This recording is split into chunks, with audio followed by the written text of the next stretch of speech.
Hey, welcome back to the channel, everyone. Jim Crane with you once again. Today we're going to take a look at a bag from an American maker. This is the Adventurer bag made by Stickman Leather up in Renton, Washington. The owner and proprietor is a fellow named Sean Bettinger. He's been making these bags for a while now. I think this bag's probably 10 years old or older. He's been making these. He's very prolific, so he makes a lot of bags and he has it really down to a science.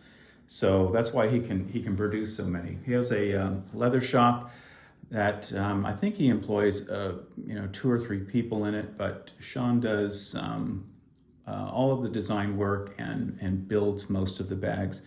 He does have assistance with other aspects of running the leather shop there. But anyway, this is the Adventurer bag.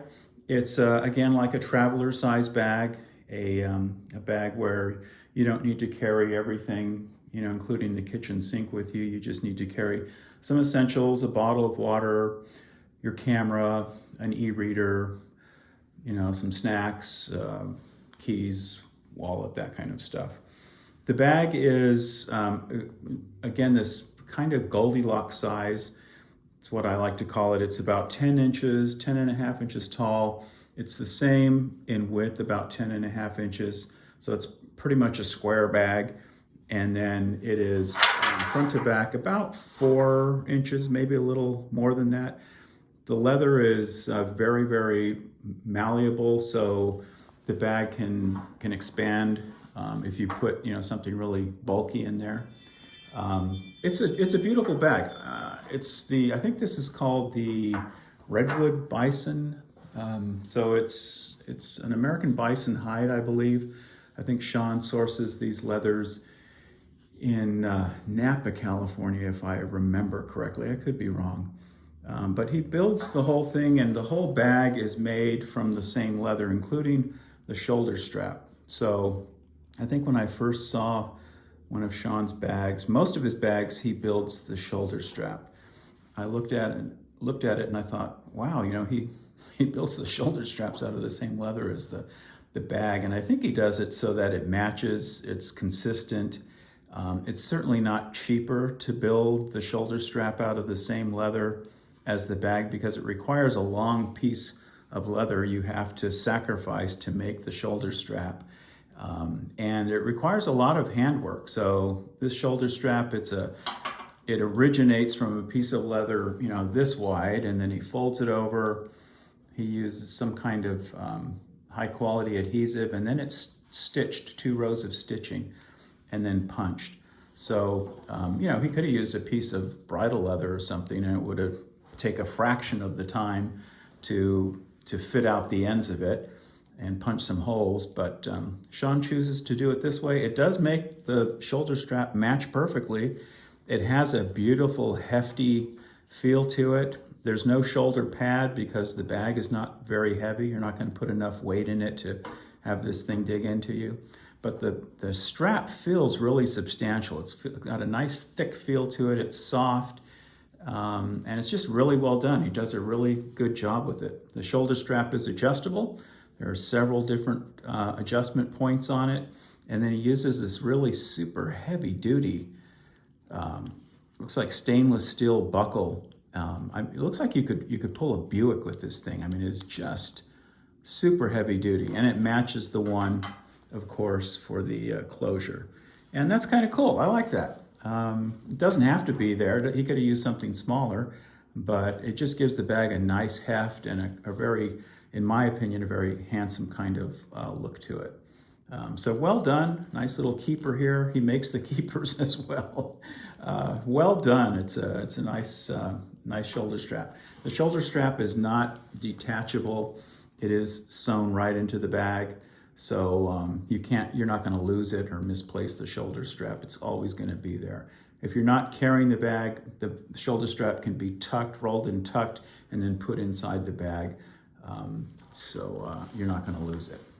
Okay, it does have a grab handle on the back, and he makes that again out of the same leather as the bag. Very handy. I love a grab handle even on a small bag like this, because if this is down in the footwell of your car or in the back seat or something, you can just grab it and pull instead of searching for, you know, the two ends of the strap to try to pick it up that way. So I am really happy that Sean thinks of these kinds of things, puts this kind of extra effort into it, just makes the bag a lot more livable.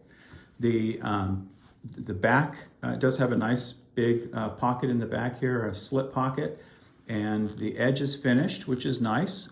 I really appreciate it when a builder takes the time to do that, to dress the edge, to finish the edge. Just makes the bag look so much nicer. You know, it's nothing, you know, worse than just a cut edge, just a raw edge, especially on a kind of expensive bag. These bags aren't expensive at all. They're very, very affordable. They're around $230, I want to say. So they're really affordable, and they're going to last you forever.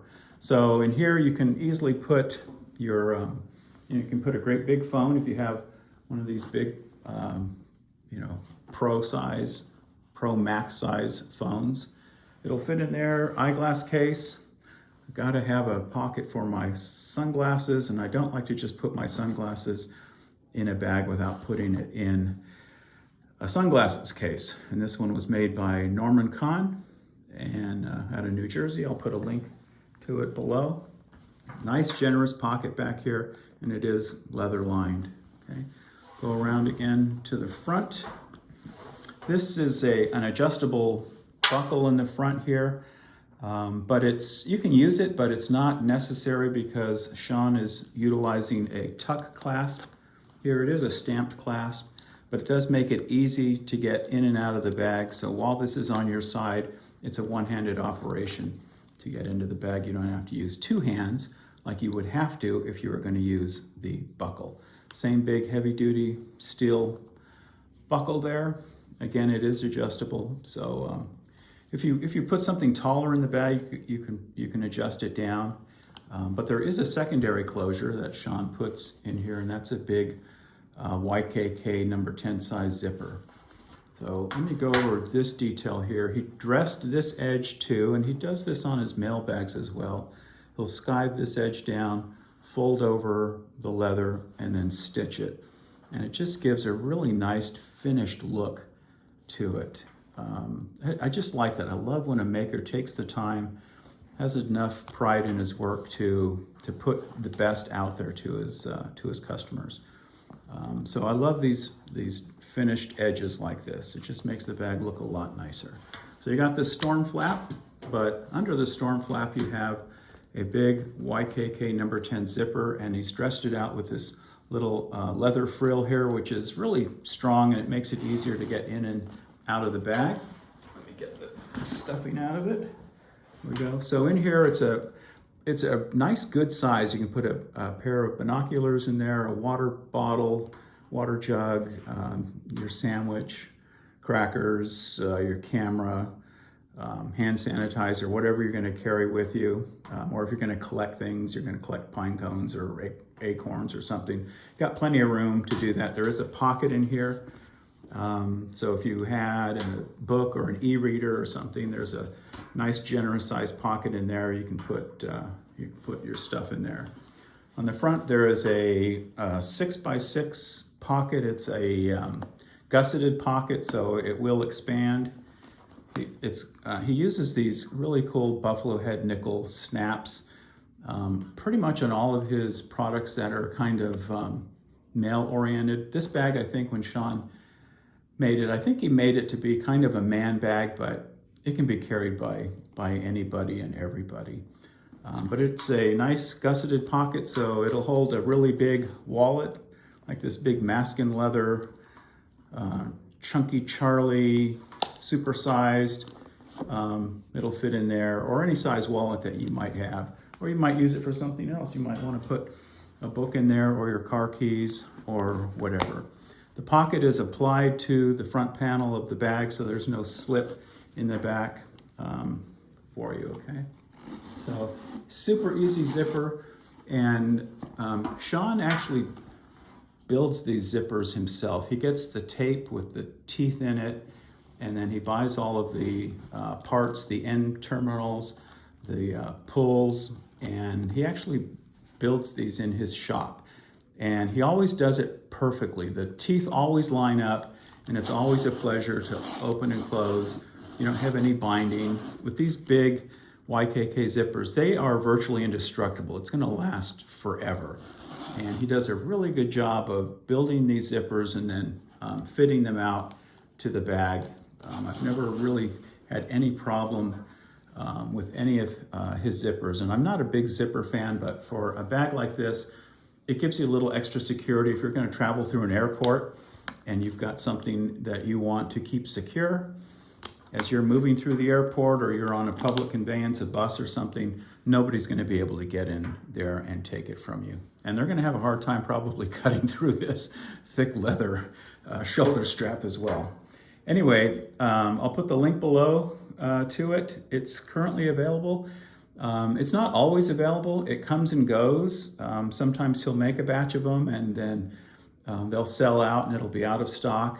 Usually he'll put the placeholder on his website so it's still there and you can email him and say I'm interested and he'll make one for you. He does sell these up at the Pike Place Market in Seattle at his booth, but they're available online as well. It's a great leather, a nice thick leather, beautiful texture to it, and it comes in several different colors. I think there's a whiskey, a dark brown, and occasionally he makes them in different hides and different colors. But it's the adventurer bag, fantastic little bag. I do love carrying it. I've carried it out to the coast several times. We live close by the ocean and I'll carry it out there and go to my favorite restaurants and art galleries and such. And I get compliments on it. People are always asking, where in the heck did you get that? Who made that? So a nice little traveler's bag. I'll put the link below and I'll be back with I think I have another Stickman leather product that I want to show you and some other leather goods. So thanks for watching everybody and we'll see you again real soon. Bye-bye.